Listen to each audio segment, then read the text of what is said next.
കയ്യിൽ ഒരുപാട് പണം സൂക്ഷിച്ചു വച്ചിട്ടുള്ള രണ്ട് ധനികന്മാരെയും ആ പണത്തെ വീണ്ടും എങ്ങനെ ഇരട്ടിപ്പിക്കാം എന്നുള്ള അവരുടെ ആലോചനയും നമുക്കിപ്പോൾ കാണാം. നമസ്കാരം ബോസ്, എന്തിനാണ് എന്നെ ഇങ്ങോട്ട് വരാൻ വേണ്ടി പറഞ്ഞത്? നമ്മളുടെ കയ്യിൽ ഒരുപാട് പണം സ്റ്റോക്ക് ഉണ്ട്. ആ പണം കൊണ്ട് നമുക്ക് ഒരു പുതിയ ബിസിനസ് തുടങ്ങാം എന്നതിനെക്കുറിച്ച് സംസാരിക്കുവാൻ വേണ്ടിയാണ് ഞാൻ നിങ്ങളെ ഇങ്ങോട്ട് വരാൻ വേണ്ടി പറഞ്ഞത്. പറയൂ ബോസ്, എന്നെ ഈ നിലയിൽ എത്തിച്ചത് ബോസാണ്. അതുകൊണ്ട് ബോസ് എന്തു പറഞ്ഞാലും അതിന് എനിക്ക് സമ്മതമാണ്. വരൂ, എന്നാൽ ഞമ്മൾക്ക് പുറപ്പെടാം. ഓക്കെ ബോസ്, എന്നാൽ പുറപ്പെടാം. നമ്മൾ എന്ത് ചെയ്യാൻ പോകുന്നു എന്ന് ബോസ് ഇതുവരെയും പറഞ്ഞില്ല. നമ്മൾ കുറേ കാലിസ്ഥലം വാങ്ങിയിടുന്നു. അങ്ങനെ അതിനെ നമ്മൾ ഒരു കാഴ്ച ബംഗ്ലാവായി, അതായത് ഒരു മൃഗശാലയാക്കി മാറ്റുന്നു.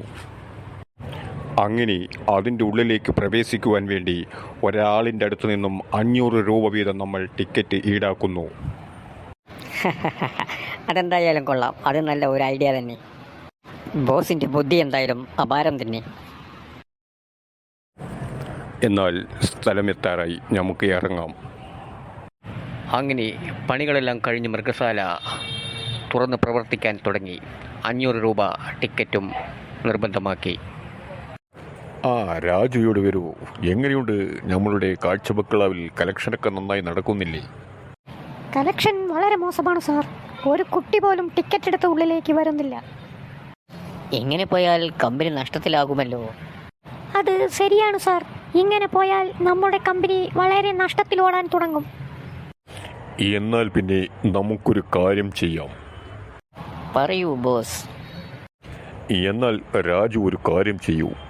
നാളെ മുതൽ ടിക്കറ്റിന് വെറും 10 രൂപ മാത്രം ഈടാക്കിയാൽ മതി.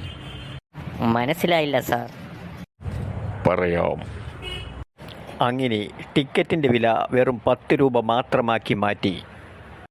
അങ്ങനെ ടിക്കറ്റ് വില 10 രൂപയാക്കിയപ്പോൾ കാഴ്ച ബംഗ്ലാവിൽ ജനങ്ങൾ കൊണ്ട് നിറഞ്ഞുപോയി. ഉടനെ തന്നെ പണിക്കാരൻ രാജു മുതലാളിക്ക് വിളിച്ചു പറഞ്ഞു, ഹായ്, നല്ല രസമായിട്ടുണ്ട് കഴുതയെ കാണാൻ. എന്തൊരു നീളമാ നോക്ക് ആ ജിറാഫിന്റെ തല. അയ്യോ, സിംഹത്തെ കാണുമ്പോൾ എനിക്ക് പേടിയാകുന്നേ.